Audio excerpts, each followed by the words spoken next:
Tapping case ఒకప్పుడు సంచలనం సృష్టించింది ఇది. సో రీసెంట్గా హరీష్ రావు గారి మీద ఉన్న కేసు అంటే ఎలాంటి ఆధారాలు లేవని చెప్పి హైకోర్టు కొట్టివేసిన సంగతి తెలిసిందే. సో ఇంకా ఈ కేసు తర్వాత ఎలా ఉండబోతుంది, ఇంకా అసలు ఉంటుందా, కేసు గురించి ఏమన్నా ఎక్కడికి చేరబోతుంది అసలు? కొన్ని సందర్భాల్లో విచిత్రంగా అనిపిస్తాయి జడ్జిమెంట్స్ కానీ ఇవి కానీ. సరే హరీష్ ఉన్నాడో లేడు, ఆయన చెప్తేనే వీళ్ళు ట్యాపింగ్ చేశారు లేదు, కానీ ట్యాపింగ్ చేసా అనే విషయాలు ఎవరు చెప్పారు? నీకు తెలియదు, నాకు తెలియదు. ఎవరినైతే అరెస్ట్ చేశారో అధికారుల స్టేట్మెంట్ అది. మేము మాకు ఇచ్చిన ఆదేశాల ప్రకారం ఈయన ఫోన్ ట్యాప్ చేసాము, ఆయన ఫోన్ ట్యాప్ చేసాము, వాళ్ళే చెప్పారు కదా. రికార్డెడ్గా అది వచ్చింది. అది దాన్ని లీక్ అవుతుంటే మనకు పేపర్లో వచ్చింది. దాని ద్వారా మనకు తెలిసింది టెలిఫోన్ ట్యాపింగ్ జరిగిందని. ఒకానొక సందర్భంలో ఈ అధికారులు ఏమన్నారు, మా వాహనాల్లోనే డబ్బు తీసుకెళ్ళి గెలిచే అభ్యర్థులకు అప్పచెప్పాం.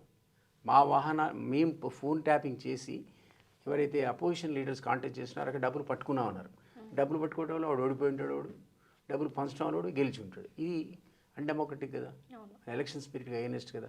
అంత ఎస్టాబ్లిష్ అయినటువంటి ఫ్యాక్ట్ ఉండగా ఇందులో ఏమీ లేదు, రేపు నీరు గారిపోతుందంటే ఇక ప్రజలకు న్యాయం మీద చట్టాల మీద దాని మీద నమ్మకం ఉంటుంది, ప్రజాస్వామ్య వ్యవస్థ మీద ఉంటుంది. యాక్చువల్లీ నా ఉద్దేశంలో అయితే ఎక్కడైతే నువ్వు డబ్బులు పంచానన్నావు, ఎక్కడైతే నువ్వు డబ్బులు పట్టుకొని వాడు గెలవకుండా ఆపానన్నావు, ఈ అన్ని చోట్ల సూమోటోగా ఎలక్షన్ కమిషన్ ఎలక్షన్ రద్దు చేయాల్సి ఉండేది.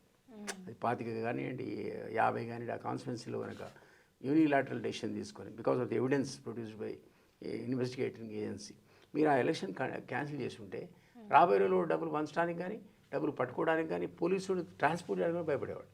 ఆ విధమైనటువంటి భయాన్ని ఎలక్షన్ కమిషన్ తీసుకోవాల్సి ఉండేది. ఎవడు పట్టించుకునే లేడు. సో అసలు ఎలక్షన్స్లో డబ్బులు పంచడం సర్వసాధారణం అయిపోయింది.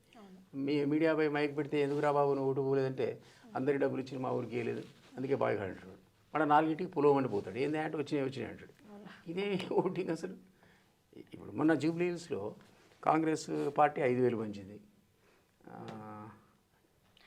బీఆర్ఎస్ 1,500 పంచింది, 2,000 పంచింది. బీజేపీ ఇచ్చింది, ఇవ్వలేదు, 500 ఇచ్చింది. అదే పద్ధతిలో ఓటింగ్ వచ్చింది.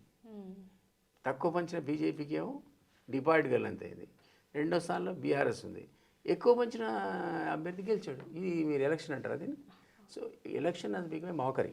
ఇది సరిచేయకపోతే ఎలక్షన్ కమిషన్ కానీ అన్ని పొలిటికల్ పార్టీలు కూర్చొని ఎట్లా దీన్ని సంస్కరించాలని ఆలోచించకపోతే రాబోయే రోజు డెమోక్రసీ అనేది ఒక ప్రమాదంలో పడుతుంది. అది నా ఉద్దేశం. అంటే ఇప్పుడు ప్రచార సమయంలో నాయకులే చెప్తున్నారు మీరు డబ్బులు తీసుకోండి వేసేవాడికి వేసేవాడికి వేయండి అని చెప్పి. మీరు చెప్పండి కరెక్టా? ఎవడికి వాడు డబ్బులు తీసుకో వేసేవాడికి ఏంటి ఇంకా మంచేందుకు, వేస్ట్ కదా. సో ప్రజలు కూడా ఆలోచించాలి, డబ్బులు తీసుకోకూడదు. డబ్బులు ప్రలోభానికి గురైతే రాబోయే 5 ఏళ్ళ నీ పనే చేయడు. అసలు 100 కోట్లు ఖర్చు పెట్టి ఒక ఎమ్మెల్యే గెలిచినవాడు నువ్వు ఇంటి మీద ఇంటర్వ్యూ కూడా చేయడు. హ్యాపీరాపు ఇక 5,000 ఇచ్చాడు ఇక ఓటుకు ఫ్రీగా ఇచ్చినావు అంటాడు, చేయడు పని. సో అది కాదు కదా స్పిరిట్ ఆఫ్ ది డెమోక్రసీ, అది కాదు. ఎన్నికల స్పిరిట్ కూడా అది కాదు. ఇది ఒక రకంగా పొలిటికల్ పార్టీస్ దీన్ని మొత్తం పొల్యూట్ చేసి అట్మాస్ఫియర్ని సంస్కరించాల్సిన బాధ్యత కూడా ప్రభుత్వాలది, రాజకీయ పార్టీలదే. వాళ్ళు ఒక గిరి తీసుకొని తప్ప చేయమని ఒక సంస్కరణ దిశగా వాళ్ళు ఆలోచించకపోతే ఎలక్షన్స్ ఫార్స్.